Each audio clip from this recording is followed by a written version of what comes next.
up on Mountain News this morning, we'll show you why some folks in Pike County are fed up with their internet provider.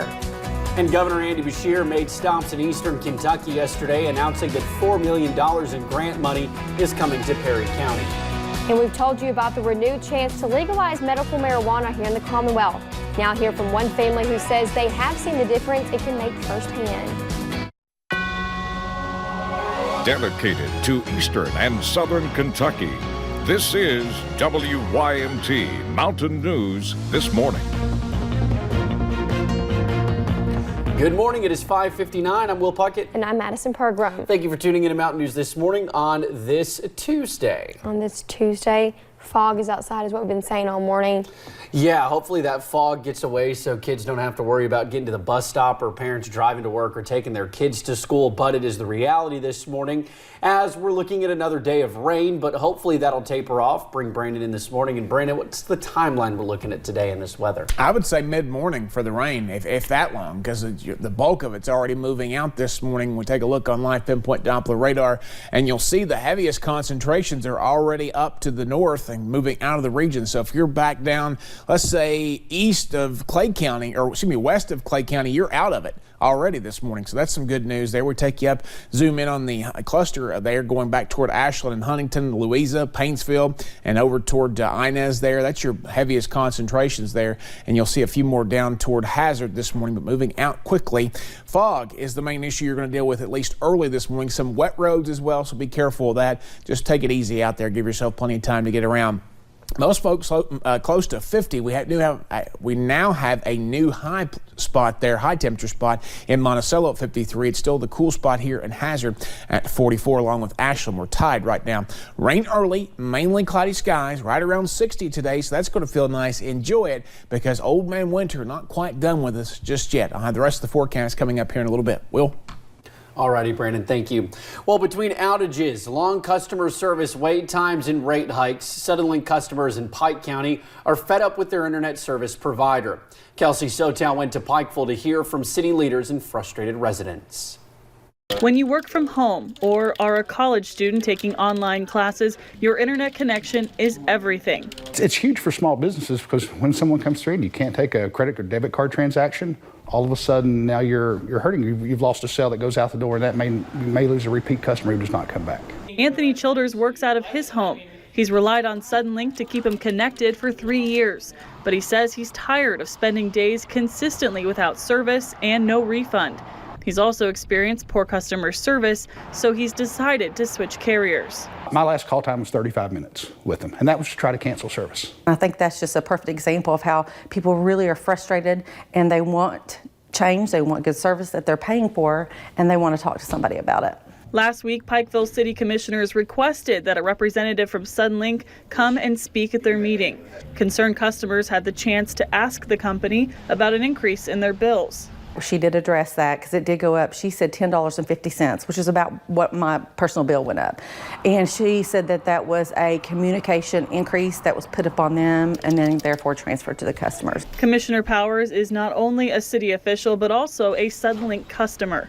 She says she appreciates the company's willingness to listen, and she hopes it makes the necessary improvements.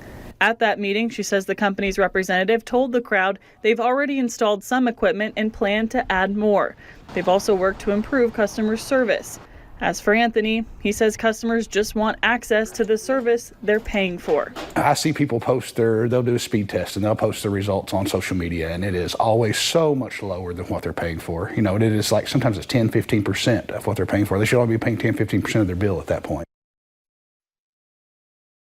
Now, there will be another public meeting in Pikeville on Suddenlink issues organized by citizens. It will be held in the fiscal courtroom tonight at 5:30.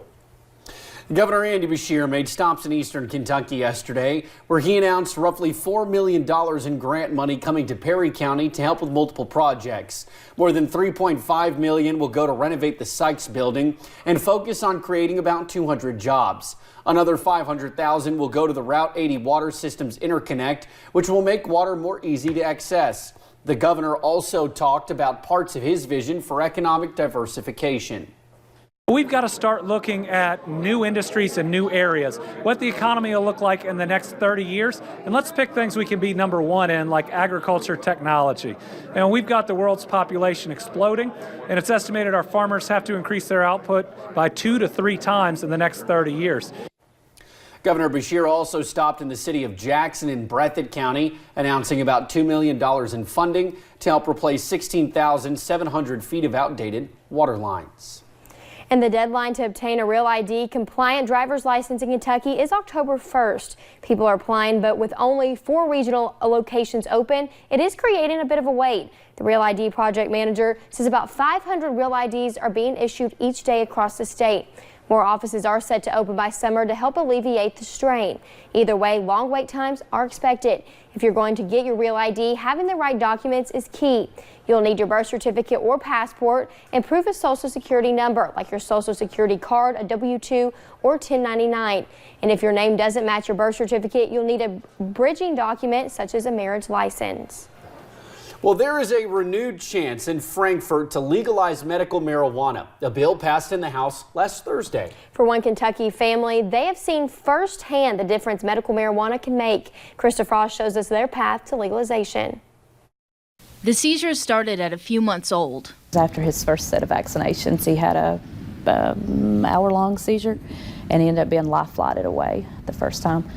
It took a year for the Bird family to find out what was going on with their son, Charles. Dravet syndrome, it's a very, very severe form of epilepsy. Giving Charles as many as 30 seizures a month. But Crystal and Eric Bird found hope when they heard of a little girl with the same condition, wheelchair-bound, out west. She was a 4-year-old that had been almost cured. She had so many seizures a day, and then she started on Charlotte's Web, which was the first CBD oil that we tried, was Charlotte's Web. It's considered medical marijuana because this form of CBD oil contains higher levels of THC. Kentucky was nowhere near legalizing medical marijuana in 2013. This is the choice we have in Kentucky, to leave our family, our churches, our careers, to leave the life I've known for 35 years. That's exactly what they had to do, leave their life for Colorado. Eric flew back in 2014 to give testimony to House members. Since we've been in Colorado, his seizures, as I said, went from on average 20 to 30 a week. We're seeing about 10.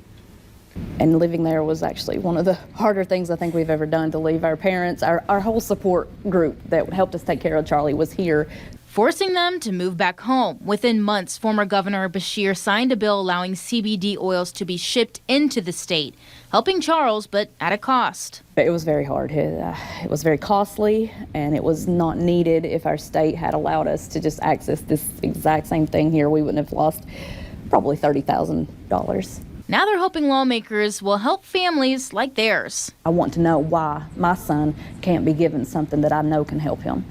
A slippery slope for someone else could be my son's gateway to be perfectly normal. Krista Frost, WYMT Mountain News.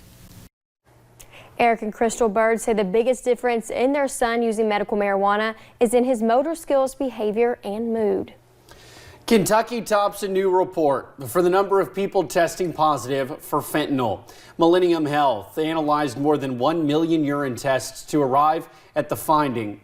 The study showed around 16% of the samples tested positive for fentanyl. Kentucky also ranked in the top 10 for cocaine, meth, and heroin.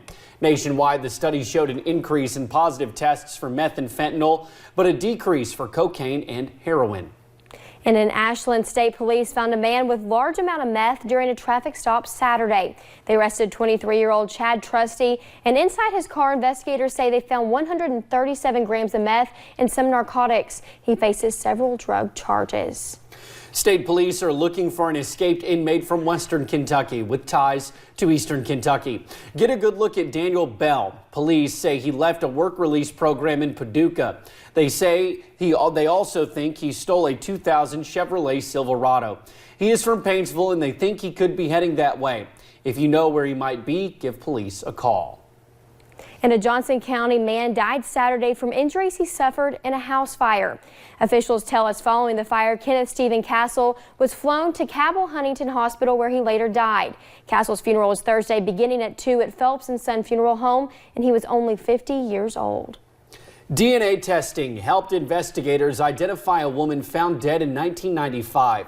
The Pulaski County Sheriff's Office says in July of 95, 2 people were hunting off of Piney Grove Road in the Nancy community when they found the skeletal remains of a woman in a wooded area. That woman was Christy York Witcher of Allen County. She was reported missing in 1993.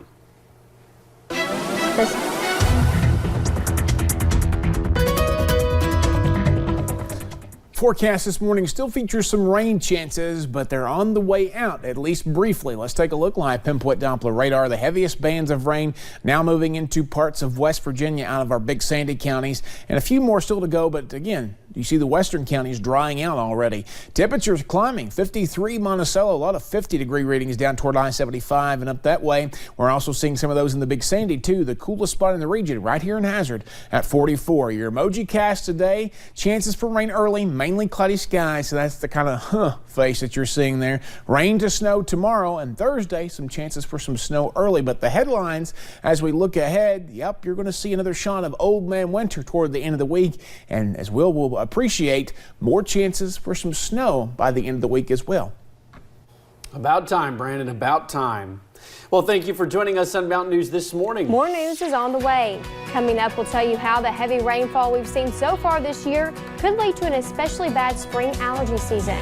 And a bit of good news in regards to flu numbers, which have dipped for the first time in nearly 1 month.